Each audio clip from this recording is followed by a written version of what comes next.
Bom dia, turma. Hoje a gente vai dar continuidade à nossa aula de Química e Bioquímica. O assunto vai ser metabolismo e carboidratos. Bom, o metabolismo, a sua definição, é um conjunto de transformações que as substâncias químicas sofrem no interior dos organismos vivos. São essas reações que permitem a uma célula ou um sistema transformar os alimentos em energia, que será utilizada pelas células para que as mesmas se multipliquem, cresçam e movimentem-se. Eu normalmente gosto de comparar o metabolismo a uma máquina, onde esta máquina precisa de combustível para funcionar. O combustível vai ser o próprio alimento, né, que vai nos dar nutrientes para que essa máquina funcione, né, da melhor forma possível.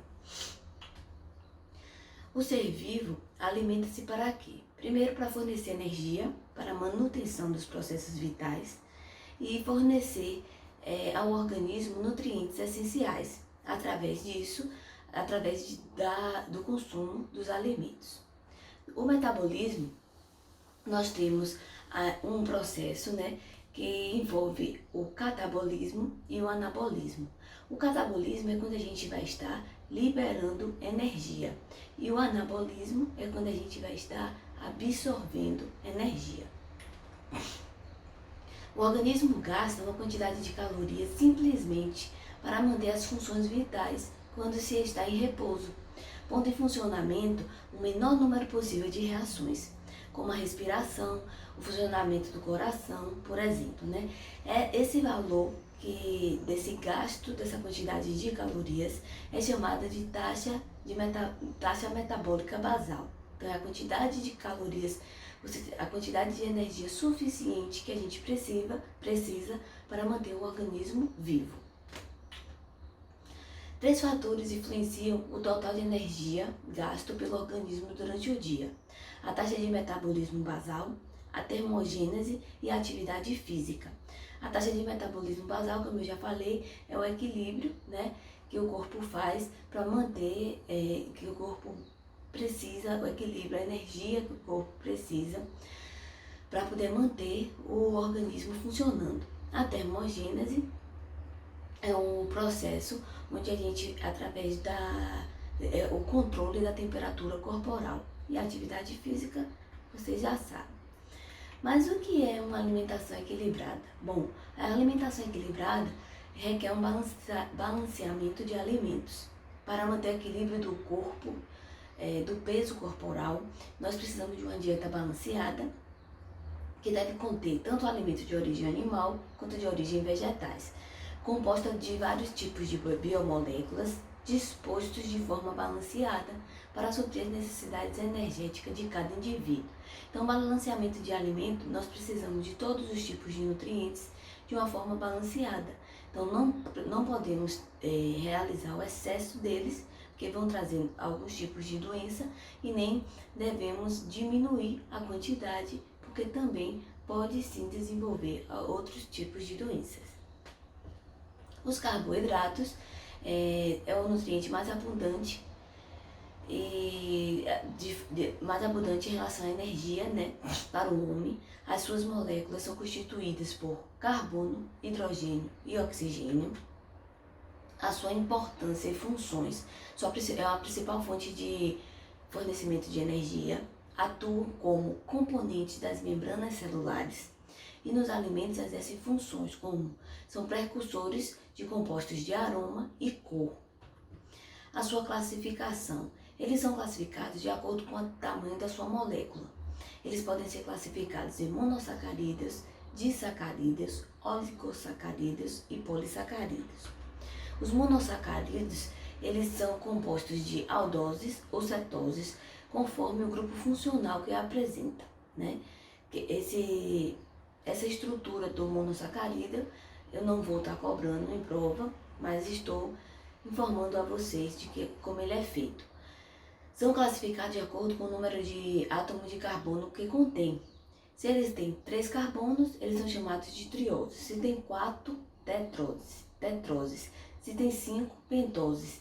Se tem 6, hexoses. As exoses são as que a gente mais utiliza no nosso dia a dia, que são a glicose, que é a molécula de glicose, de frutose e de galactose. A glicose é o açúcar do sangue, ele é abundante em frutas, milho, xarope de milho e certas raízes. O sistema nervoso central usa a glicose para suprir a nossa energia. Já a frutose, o nome já diz, é açúcar de frutas e de mel. Isoladamente, ele é mais doce dos açúcares e é o mais solúvel também. A galactose é o açúcar do leite, presente no leite e derivados. No fígado, ela é transformada em glicose para fornecer energia. A classificação dos disacarídeos são 2 monossacarídeos unidos pela ligação glicosídicas. Então, exemplos deles, nós temos a sacarose, que é a união da molécula de glicose com a frutose.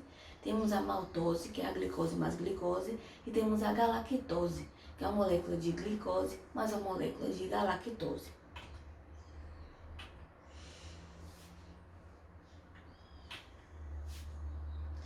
Um exemplo também de disacarídeo é a lactose, que é o açúcar do leite. O leite humano contém cerca de 2 vezes mais lactose do que o leite de vaca. E sua importância clínica deve-se ao fato de pessoas com intolerância à lactose não produzirem a enzima lactase. Nesse caso, não vão hidrolisar a lactose. Então, a pessoa que tem intolerância à lactose não produz essa enzima e aí começa a causar desconforto, como gases, diarreia, dor de cabeça, mal-estar. Ultimamente, vem crescendo muito os casos, de intolerância à lactose. Por conta até do processo de alimentação, da tecnologia dos alimentos, que modifica bastante, os alimentos de leite e derivados. Isso vai causando esse desconforto. Os oligosacarídeos são glicosídeos que contêm de 3 a 10 unidades de monossacarídeos unidos por ligações glicosídicas. Eles são considerados também alimentos pré-bióticos que estimulam o aumento e o crescimento das bifidobactérias que estão presentes no organismo. Essas bifidobactérias são importantes, são as bactérias que estão presentes no nosso intestino, que ajudam no trato gastrointestinal. Então, são bastante importantes. No caso dos oligosacarídeos, nós temos como exemplo as fibras. Um exemplo muito importante do oligosacarídeo é os fruto-oligosacarídeos, que são componentes de origem animal e podem ser encontrados em grande quantidade em alimentos como cebola, banana, alcachofra, chicória, alho, raízes, beterraba. Já os polissacarídeos são chamados também de glicanos, são formados por longas cadeias de unidades de monossacarídeos unidas entre si por ligações glicosídicas. Os polissacarídeos se encontram amplamente distribuídos na natureza e possuem grande importância por desempenharem funções como substâncias de reservas nos vegetais, principalmente o amido, e nos animais, o glicogênio. O amido é uma fonte de reserva mais importante nos vegetais e pode ser encontrado em raízes, sementes e tubérculos. A pectina é um exemplo de polissacarídeo. Ela vai estar absorvendo a água dos vegetais, formando um gel. Isso retarda o esvaziamento gástrico, então nos dá saciedade, Ela é uma fibra e existe em maior quantidade em alguns tipos de frutas, como maçãs, ameixas, laranjas e frutas cítricas. Tem sabor amargo e é usada na indústria como espessante e estabilizante. Quando a gente vai fazer uma geleia, por exemplo, coloca a fruta, a água e o açúcar. Aquele gel, aquela consistência gelatinosa é por conta da pectina. As gomas são exemplos também de polissacarídeos, são substâncias extraídas de algas marinhas, sementes, exudados de árvores e do colágeno animal.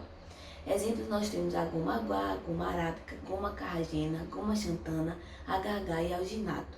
A goma também tem essa função de função espessante, na produção de alimentos.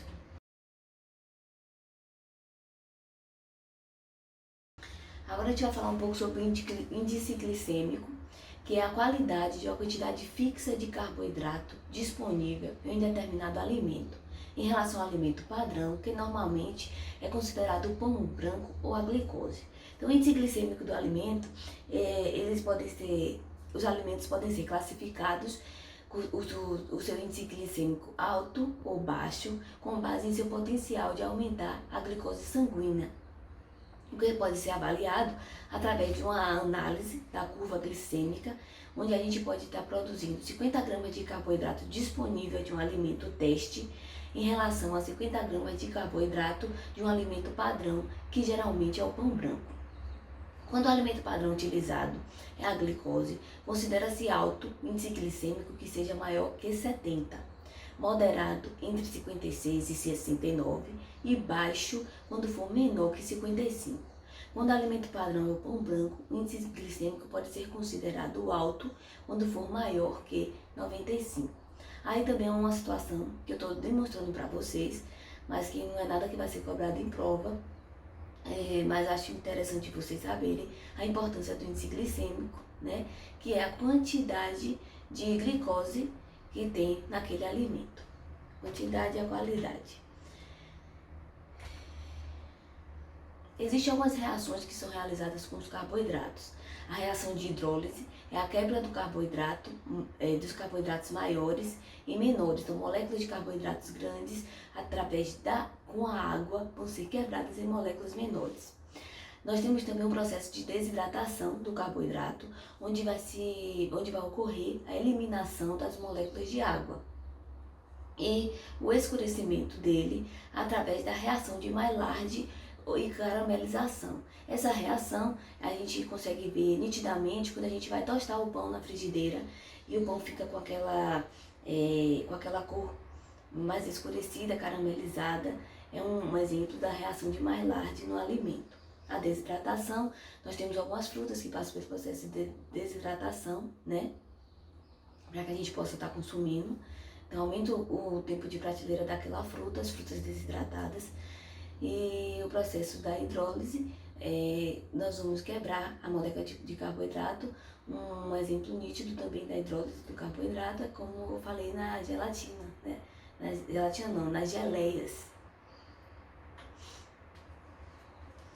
Nós temos na reação de hidrólise aqui também como exemplo o açúcar invertido, quando a sacarose ela vai ser misturada com água, ocorrendo assim a reação da hidrólise, onde vai se separar os componentes. O açúcar que for decomposto é chamado de açúcar invertido. Ele é muito utilizado na fabricação de balas, biscoitos e previne o que? A cristalização do açúcar, porque o açúcar em contato com a água, geralmente, e com o aumento da temperatura, ele tende a cristalizar, né? Mas com a reação da hidrólise é feita um processo, né, que evite isso. O açúcar vai ser decomposto e vai evitar com que ele se cristalize. Originando assim o açúcar invertido. Como eu falei, a reação de Maillard, também chamada de escurecimento não enzimático, é uma reação que ocorre entre os açúcares redutores, podendo ser desejáveis ou não no nosso processo. Porque, como eu falei, em relação ao pão, nós temos também o escurecimento de frutas, né, que é um exemplo da reação de Maillard.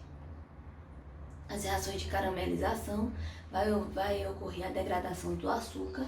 Os açúcares no estado sólido são relativamente estáveis ao aquecimento, mas em temperaturas maiores que 120 graus Celsius, eles vão ser degradados em alto peso molecular e vão se tornar escuros, denominados caramelos. Então, a caramelização do açúcar é nítido quando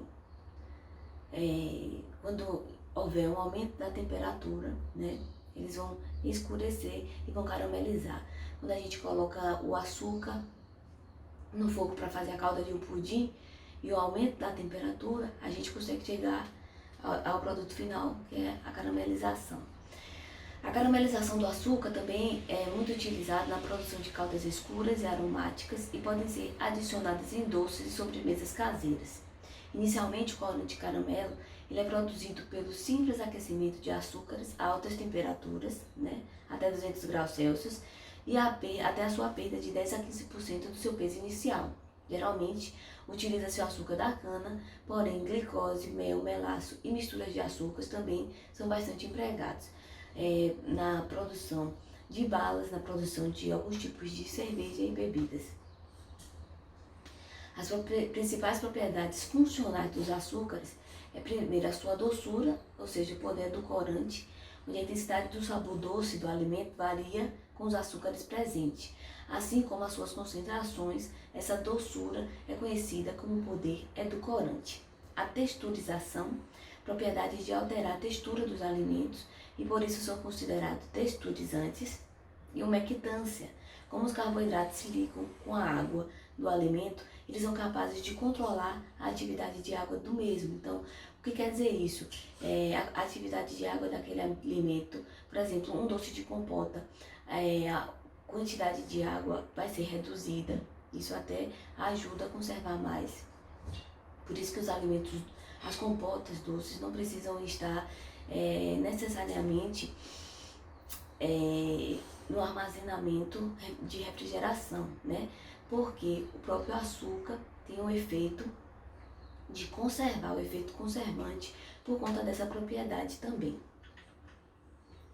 E a gente encerra aqui a nossa aula. Estarei passando a atividade para vocês. Tenham um bom dia.